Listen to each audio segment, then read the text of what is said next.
Some people don't fear being alone. They fear being seen. Loneliness feels familiar, predictable, safe. But intimacy? Intimacy asks for exposure. It asks you to lower your armor, to be known beyond the roles you learn to perform. And for some people, that feels unbearable. So they pull away. Not when love disappears, but when it finally arrives. They flirt with closeness, then retreat. They crave connection, then sabotage it. They say they want love, but freeze the moment it becomes real. John Bowlby showed us that when early attachment was unstable or unsafe, the nervous system learns a brutal lesson. Closeness equals danger. So the adult survives by distance. They become independent, self-sufficient, emotionally controlled. Not because they don't feel, but because feeling once cost too much.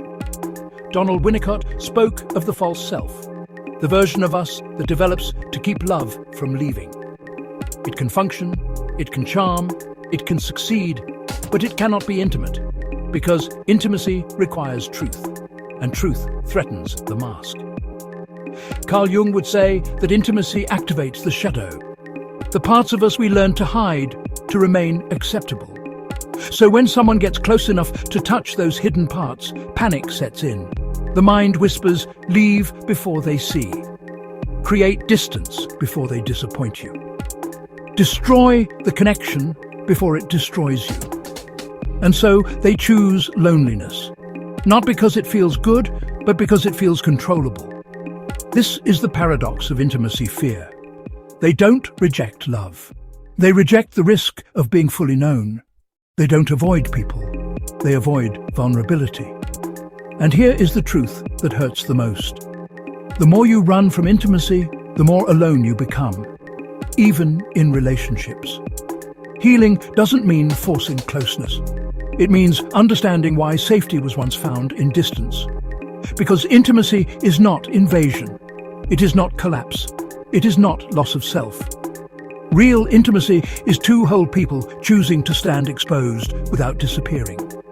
And the moment you realize that closeness doesn't have to cost you your identity, fear loosens its grip. Not all at once, but enough to take one step closer without running away. Some people don't fear love. They fear what love might reveal.